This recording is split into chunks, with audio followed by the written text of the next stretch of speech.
morning. Tignan mo ang mga sisig. Diyan sa ilalim ng pakpak ng mama nila. 'Di ba? Ang manok para ding tao. Pag nilalamig yung anak ng tao, kinukumutan.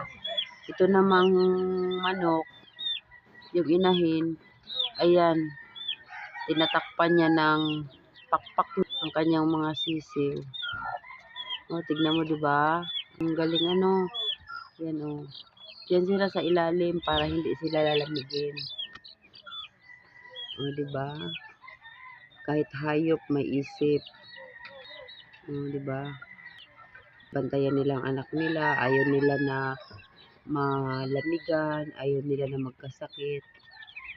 Kaya tinatak ng pakpak ang mga anak niya.